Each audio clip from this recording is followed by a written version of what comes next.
Cuba korang bayangkan korang tengah keluar dengan kawan-kawan korang, happy-happy, bersukaria, enjoy all the time, baik sampai satu masa tu salah seorang kawan korang yang korang keluar bersama tadi tu, dia tiba-tiba tak jadi macam diri dia sendiri tau. Umpama seperti dia dirasuk, umpama dia gila, and sampai pada satu masa tu dia just hilang secara misteri and kita tak tahu apa yang terjadi pada diri dia guys. Mula-mula tu dia berkelakuan yang agak pelik, memang bukan diri dia yang sebenar, and bila sampai satu masa tu dia secara tiba-tiba hilang and kita memang tak tahu dia dekat mana, even dah cuba untuk cari dia guys. So this video is all about Debani Escobar and let's go.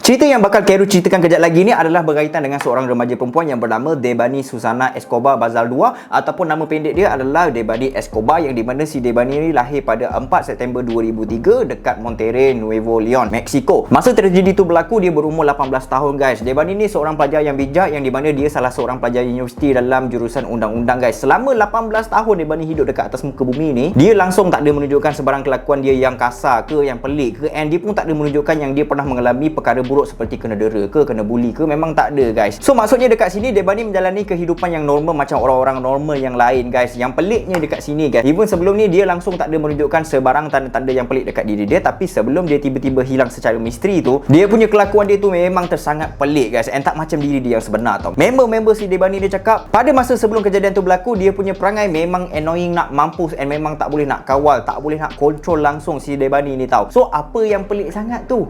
Jom kita pergi ke kronologi dia guys.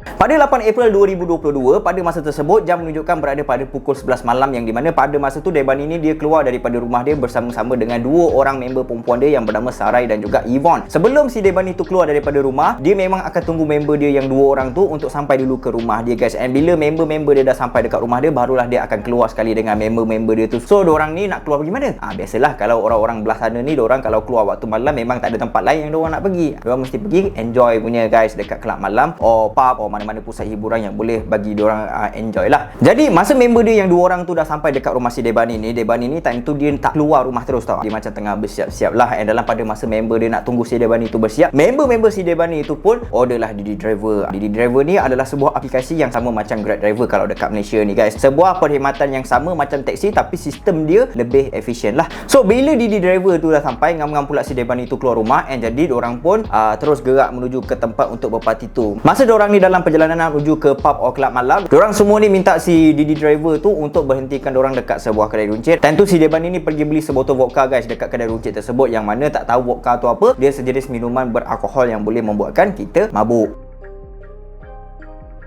And then dia pun minumlah vodka yang dia beli tadi tu dekat dalam kereta semasa diorang nak menuju ke kelab malam tu guys. And bila diorang dah sampai dekat kelab malam yang diorang nak pergi tu, tutup pula guys kelab malam tu. Bila dah tutup, diorang order lagi Didi Driver, naik lagi Didi Driver and pergi cari kelab malam yang lain guys, yang berdekatan dengan area diorang tu lah. Pada pukul 12.49 tengah malam, hari tersebut adalah hari Sabtu yang bertarikh 9 April 2022. Ada seorang Didi Driver yang bernama Yuan David ditugaskan untuk pick up budak-budak tu semua. Kan budak-budak tu tadi order Didi Driver kan, jadi order tu masuk dekat Yuan David. So Yuan pun pergilah pick up diorang and bawa diorang pergi ke kelab malam yang diorang request tu. Bila dah sampai, tutup juga. Okey, bila dah tutup, diorang pun cari tempat lain, and last sekali ada satu kelab malam yang masih buka, iaitu kelab malam tu berada berdekatan dengan kelab malam yang dah tutup tu, and nama kelab malam tersebut adalah El Cuenta Diamante. Bila dah sampai, diorang pun turun daripada kereta Yuan, dan pada waktu tersebut jam menunjukkan pukul 1.20 pagi guys.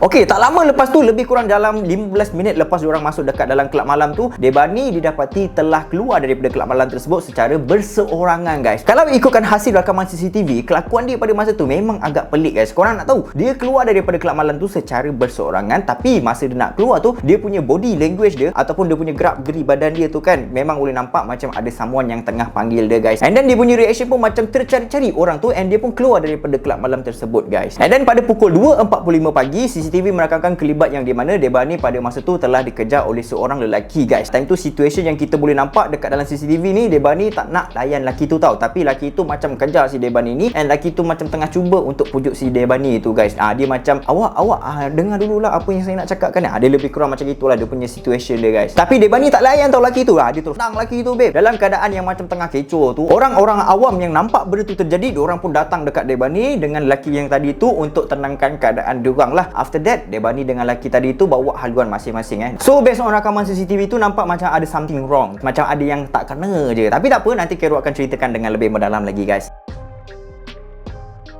Pada pukul 3.30 pagi, Yvonne iaitu salah seorang kawan Debani, dia pergi call Yuan David iaitu driver yang sama yang hantar diorang ke kelab malam tu guys. Tapi this time Yvonne dia request hanya dengan menggunakan WhatsApp je guys. Dia tak gunakan pun apps Didi Driver tu. So kalau situation macam ni guys, actually dia agak bahaya sikit kalau kita request hanya by WhatsApp. Kalau jadi apa-apa dekat kita, tak ada siapa nak tanggung guys. Tapi kalau kita request dengan menggunakan app khusus, contoh kalau macam kita naik Grab, kita order dekat Grab, in case kalau jadi apa-apa dekat kita, at least boleh fight dengan Grab ke Didi Driver ke or mana-mana service provider yang berkenaan lah. Kita boleh fight untuk mendapatkan keadilan in case kalau benda tu terjadi disebabkan kesalahan diorang guys. Jadi kita sambung balik. So dekat dalam WhatsApp tu Yvonne pun bagi tahulah dekat Yuan yang di mana Yvonne suruh datang pick up, tapi bukan pick up diorang semua Dia hanya pick up Debani seorang je. Yang lain tu still lagi berparti. Jadi Yuan pun sampai, Debani pun naik kereta and diorang pun gerak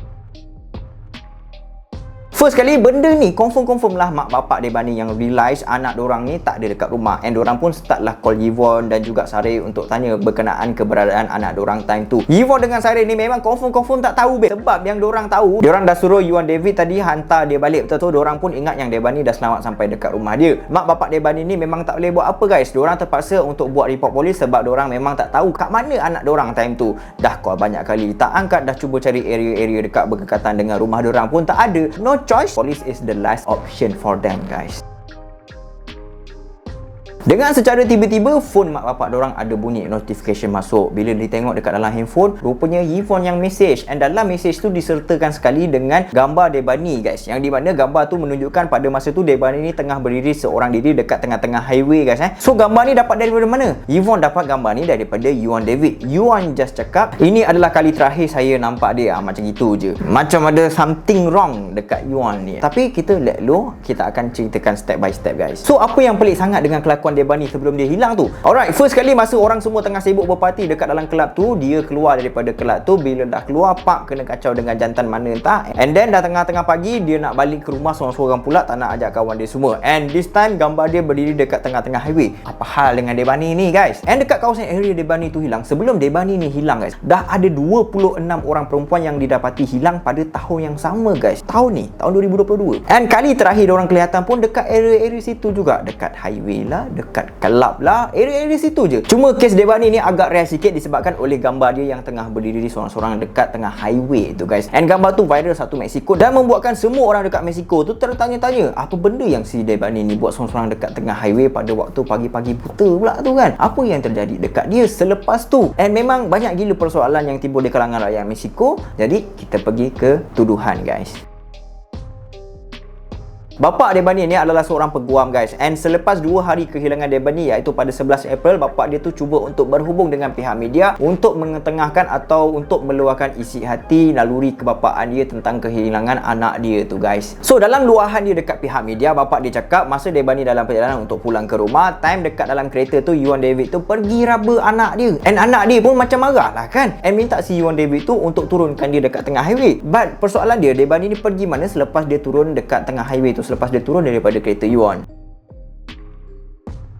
Selepas kehilangan Debani, nama Yuan pun memang bersepah satu Mexico. Orang dah kenal dia sebab dia adalah orang terakhir yang jumpa dengan Debani. Bila dah nama dia adalah orang yang terakhir, maknanya orang jadi suspek dekat dia lah. Entah-entah dia yang culik, entah-entah dia yang bunuh Debani. Lepas dia dah culik, lepas dia dah bunuh, dia sorokkan. Tapi demi untuk membersihkan nama dia yang semakin tercemar tu, finally dia pun dedahkan benda sebenar yang terjadi pada masa kejadian tu guys. So masa dia pick up Debani dekat kelab malam tu, Debani time tu memang duduk dekat tempat duduk belakang. Tapi disebabkan dia nak charge phone dia duduk dekat bahagian depan. Sebab dekat depan tu kan ada USB port kan. Tak lama lepas dia duduk dekat depan tu, time ni lah dia macam meracau. Dia cakap dia tak nak balik rumah, tak nak balik.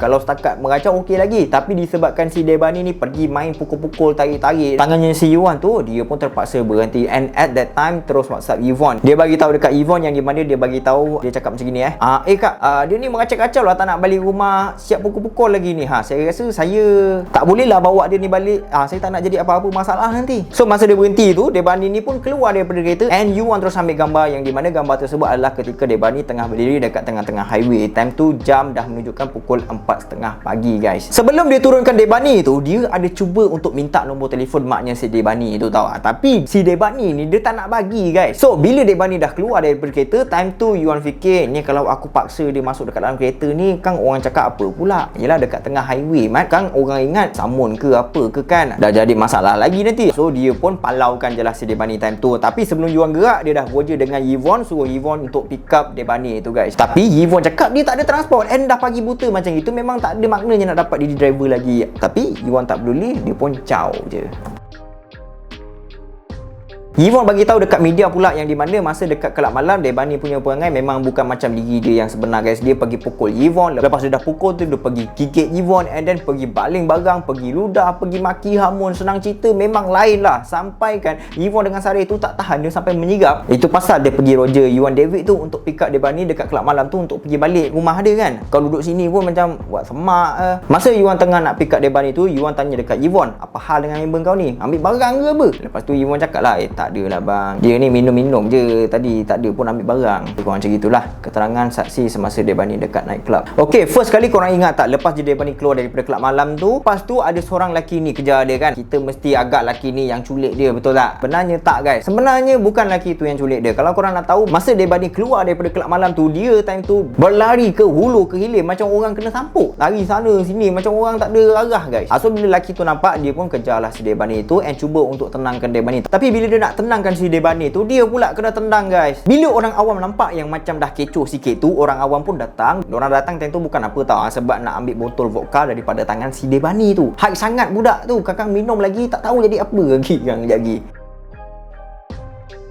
Selang beberapa hari lepas Debani hilang tu, polis cuba untuk mendapatkan maklumat tentang jejak si Debani ni melalui rakaman CCTV guys. First, polis tengok CCTV dekat highway. Diorang nampak Debani time tu jalan sorang-sorang tanpa arah dekat highway macam orang gila. Sampai satu tahap tu, dia hampir nak kena langgar dengan sebuah kereta tapi nasib baiklah kereta tu sempat elak guys. And then hasil daripada CCTV dekat highway tu, polis dapat jejak dia pergi ke sebuah motel yang tak jauh pun dekat highway tu guys. Nama hotel tu adalah Nueva Casilla Motel. Motel tu berkunci and motel tu pun actually dah lama tutup. Tapi even dah lama tutup, CCTV dekat dalam motel tu masih lagi berfungsi and benda ni memudahkan lagi untuk pihak polis menjalankan siasatan diorang untuk track location Debani guys. So dalam CCTV dekat motel tu memang nampak gila yang si Debani ni macam tengah berlari-lari seolah-olah tengah dikejar oleh seseorang tau. Tapi masalahnya memang jelas gila, tak ada siapa pun yang kejar dia time tu guys. Dia lari-lari sampai dekat bahagian pintu depan motel tu, dia cuba untuk buka tapi tak boleh. Lepas tu dia caw and that is the last moment yang polis dapat pasal Debani tu guys.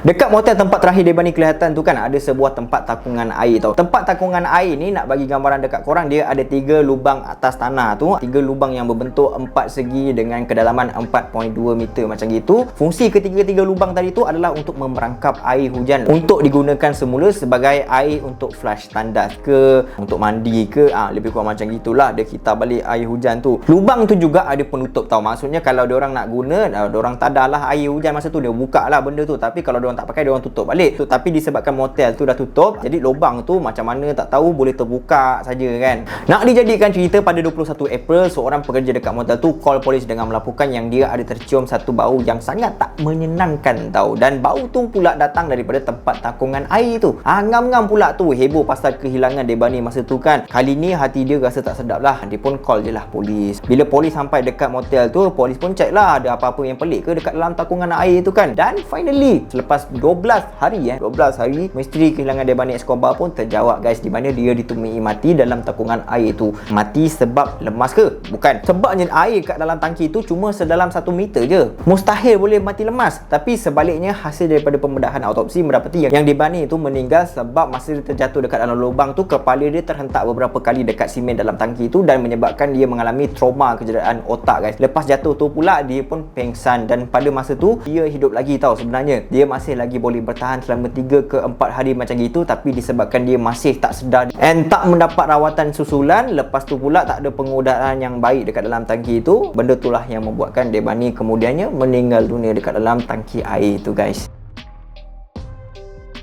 Selepas daripada penemuan mayat Debani itu, mendiang akhirnya dikebumikan pada 23 April, iaitu 2 hari selepas mayat dia ditemui. Selain daripada meratapi pemerian Debani, rata-rata masyarakat Mexico berhimpun beramai-ramai juga masa tu untuk menunjukkan protes terhadap pihak berkuasa diorang pada masa tu sebab tak buat kerja diorang betul-betul. Daripada kes ni, pihak polis telah dipersalahkan sebab dikatakan yang diorang ni lambat dan sambil lewa je buat kerja, guys. Kan diorang pergi motel tu untuk check CCTV kan, and then dekat dalam tu kenapa dia tak pergi sekali dekat area kawasan tu, betul tak? Dia just macam dia tengok okey Debani dah gerak, mungkin polis tu ingat Debani dah pergi ke tempat lain, padahal kalau diorang check betul-betul dekat dalam tangki air tu, Debani masih lagi hidup, guys.